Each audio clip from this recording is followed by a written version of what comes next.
Assalamualaikum warahmatullahi wabarakatuh. Perkenalkan, saya Firdaus Maulida Izati, mahasiswa Matematika angkatan 2018. Di sini saya akan menjelaskan karya ilmiah saya yang berjudul Analisis Kesalahan Siswa SMA dalam Menyelesaikan Soal Integral Tak Tentu. Kemudian, tujuan dari karya tulis ilmiah ini yaitu yang pertama, untuk mengetahui jenis kesalahan yang dilakukan siswa dalam menyelesaikan soal pada topik atau materi integral tak tentu. Yang kedua yaitu untuk mengetahui kesalahan dominan siswa secara keseluruhan pada topik atau materi integral tak tentu. Kemudian, untuk latar belakang dari karya ilmiah ini, pendidikan memiliki peran penting dalam suatu bangsa. Pendidikan terdiri dari banyak bidang, di antaranya yaitu dalam matematika, atau yang biasa disebut dengan pendidikan matematika. Pendidikan matematika di Indonesia sendiri berdasarkan hasil tes survei PISA tahun 2015 masih tergolong sangat rendah, yaitu memiliki peringkat 63 dari 69 negara yang diujikan. Kemudian, hal ini mengindikasikan bahwa siswa-siswa Indonesia masih rendah dalam penguasaan materi dan kesulitan menjawab atau menyelesaikan soal.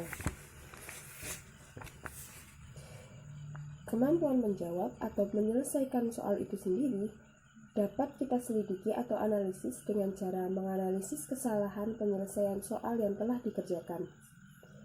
Kemudian, di sini, mengapa saya memilih untuk menganalisis kesalahan dalam penyelesaian soal pada integral tak tentu? Karena saya mengingat masih banyak kesalahan-kesalahan yang sering terjadi pada saat pengerjaan dan juga kurangnya pembahasan secara lebih terperinci mengenai permasalahan dalam soal integral tak tentu. Kemudian, hasil dan pembahasan.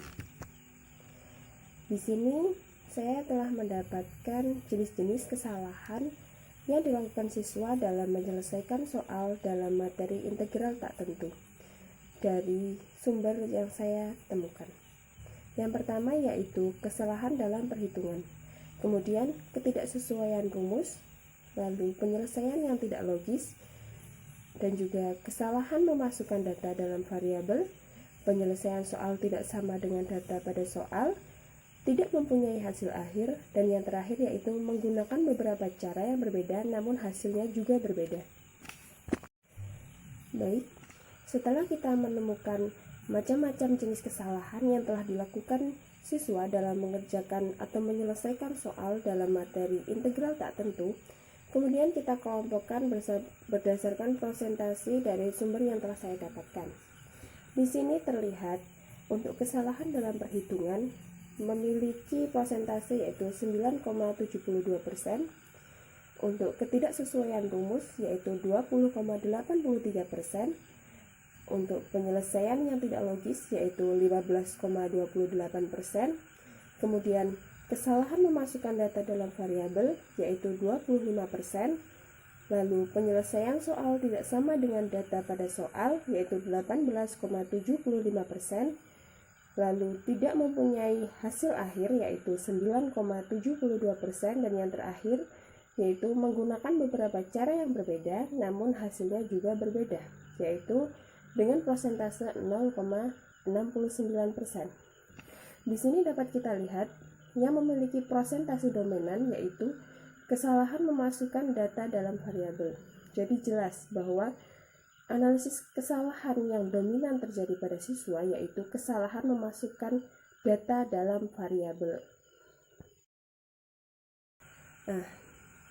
Dan kemudian saran yang saya berikan pada karya ilmiah ini yaitu sebagai upaya dalam perbaikan kualitas dan mutu pendidikan terutama pada pembelajaran matematika, guru dapat melakukan yang lebih dalam pembelajaran matematika yaitu dengan cara memperbanyak frekuensi latihan soal agar mengurangi adanya kesalahan dalam penyelesaian soal. Selain itu, diharapkan karya tulis ini dapat memberikan gambaran berupa masukan bagi para pendidik dan peneliti. Baik, sekian atas presentasi dari karya ilmiah yang telah saya paparkan. Terima kasih.